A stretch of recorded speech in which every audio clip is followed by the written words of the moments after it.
All right, guys. I know it's been a few days or a week or whatever since I posted last. Been really busy. Spring cleanups are slamming. We got a lot of work coming in. Jobs, tree work, all sorts of other crap. I keep forgetting to bring this stupid GoPro with me to record jobs. We just did a big 12 tree takedown and stump grinding and stuff, which I've got another job coming up where I'm gonna make sure that I bring you guys along to check out this antique grinder in action. But tonight, what we're working on is one of the contractors that I work for referred me to a painter that is redoing his house, and he's doing some fancy hardy board siding, stuff like that.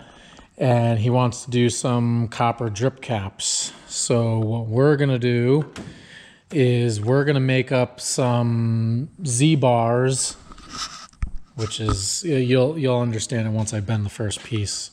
The vertical goes behind the siding, then it comes out, and then it goes over the bottom piece, so you can see a nice copper strip going across it. He just dropped off the copper a little while ago so that we can get this made up for him, and he can have his siding guys take care of this.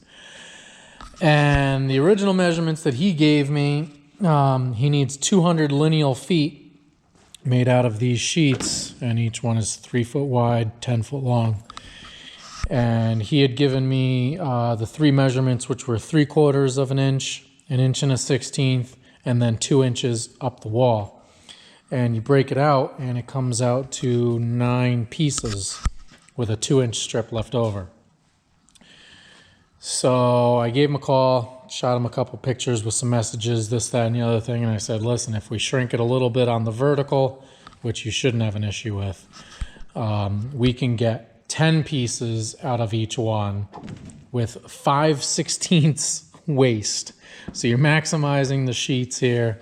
And I sat around and did a bunch of my crappy math, but I got it figured out. So we'll be able to get 200 lineal feet out of both of these sheets here, which saves him money because then he doesn't have to buy a third sheet at, like, I think they're $200 a sheet right now or something. It fluctuates. So what we're going to do is we are going to bend up a practice piece so that we can make sure that everything's going to work. Because once I start cutting this copper, yeah, I don't want to mess it up. So we're going to make a couple practice pieces so that hopefully we can have everything dialed in so we don't have to worry about it. So what we're going to do is we've got to make a couple measurements here.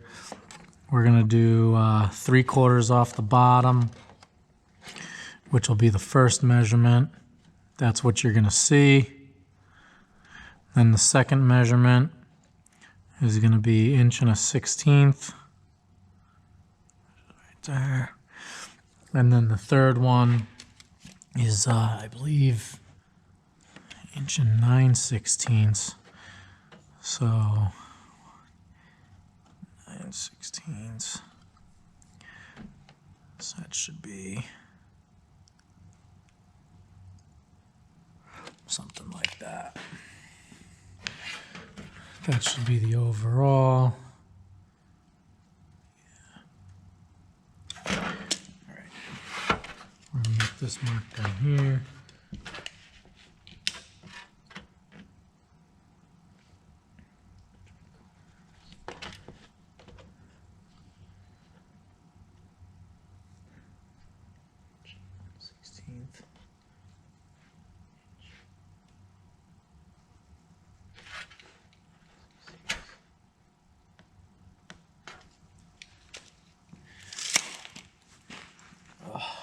Let me just check my measurements to make sure. 3 9/16. Yep. And then what we have to do is for my cutter on my brake, I got to measure back a measurement because the way I have it laid out, I'm going to have each piece laid out here. So I have to measure back An inch. Let me check, make sure.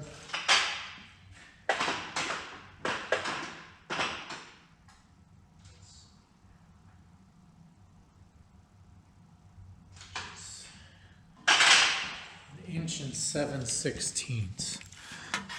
Inch and 7/16 back from this one, right there. That's where we have to clamp it in the actual brake so that the wheel will cut along that final measurement here.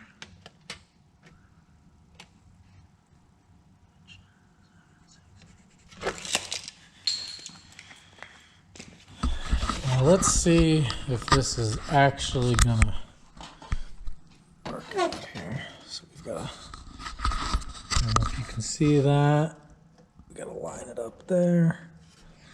And we gotta line it up over here. So we clamp it down, perfect. All right. So let's see. Now this is the cutter wheel. It makes a factory edge with the two rollers in there, so it's smooth so you can run your finger on it. And when we ordered this brake, we have a couple other ones, these Van Marks. We ordered it so that they were all supposedly identical, so that the cutter wheel rides on this track. It's got wheels right there that ride there, and the other ones are supposed to sit on the top. But this one doesn't fit for some reason. Why? I don't know. But on all the other ones, it fits. So you can see how, well, hopefully. There. There's the first cut right there. And it's right next to the line. So it'll make a nice factory edge. Just like that. Perfect.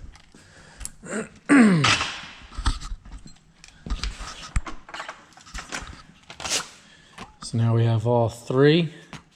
So now we gotta smear that first one so that it doesn't screw me up when I'm bending, because that'll be a bad time. So here we go, gotta line it up.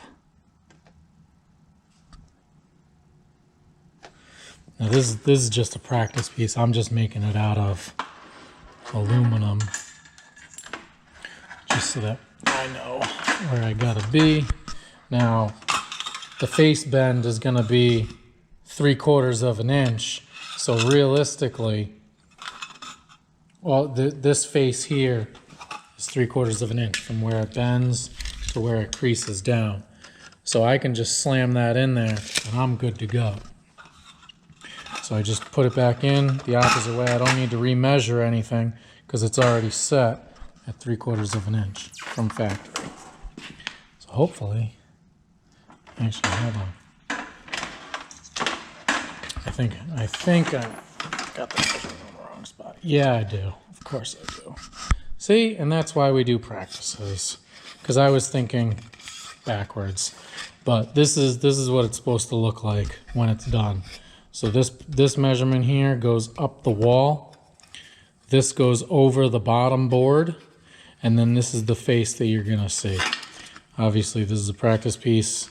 I messed it up because I wasn't thinking and I was talking, but that's what happens. That's why I did it on practice and didn't cut up a really expensive piece of copper and mess it up that way. So we're gonna get this ironed out, and then we're gonna make some pieces. So I figured out where I went wrong. Made my mistake. That's why I did it in aluminum, not in the copper. So this is what it's supposed to look like. We have an 1 3/4 vertical, which goes behind the siding. 1 16 that sits over the bottom piece of wood. And then as you come up to the house or whatever, you're gonna see this 3/4 inch face. So for those of you that don't know much about siding or stuff like that, this is drip flashing. Z-bar, whatever you want to call it. Everybody has different terms. I've always called it Z-bar. Usually goes above windows or above doors or at the bottom where this guy wants it. because he has really large overhangs. He's got 3 feet of overhang, so he doesn't have to put it over the windows because he's got a ranch style house. So this is basically how it's going to sit on the bottom piece of wood. If you picture that this is the bottom piece of wood that you'll walk up to see the house, this will sit like this. So then you have a nice flange so that any water that gets behind the siding or whatever will go down this and come out, and then you don't have a leak. This is a piece of cedar shake siding. I'm just going to use this to show you. So this will go here, and that's how it's going to sit. You know, he's using another material that's it's thicker. It's hardy board. It's a different style, but this just gives you an idea of what it'll look like when it's on the house and made. Hopefully I can get a shot of it when he installs it, and you guys can actually see the finished product. I do a lot of copper work, so something like this is pretty simple, pretty basic, couple bends. It's just you know, it's a pain working a 10-foot sheet of copper by yourself, especially when I don't have my full table and everything set up. I dropped it, of course.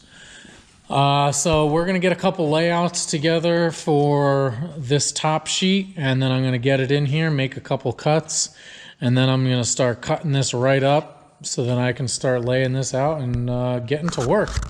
I'll throw a time lapse on it because the layout usually takes a while, especially since I got to do all the measurements and marking on that end, do all of them on here, and then I have to do all the measurements for the cutter wheel to get that laid out. It's a production, so I'm just kind of skip through most of that. And next thing you know, I'm gonna have them all bent.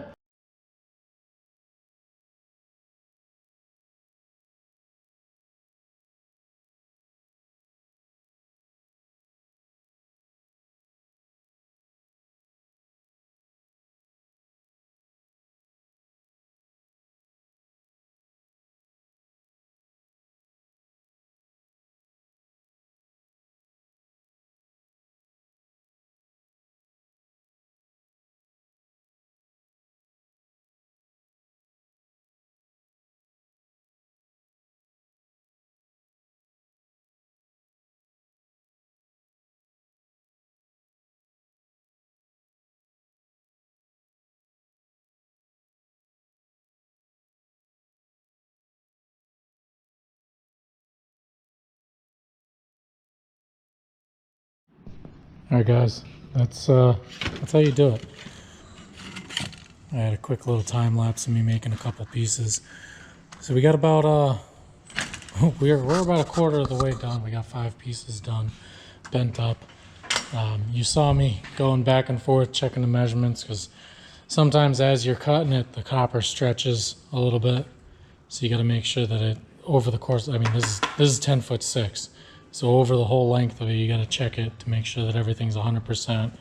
And sometimes it wasn't staying straight for me, so you saw me use the quick clamp on the end to clamp this end, and then I would move it at this end, because I'm only one person, to tighten down here so that I can make sure that everything was straight and accurate the whole length.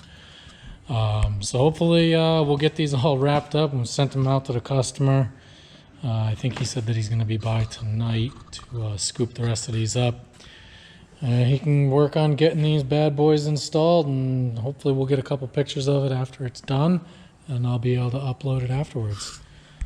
All right, guys, on to the next one.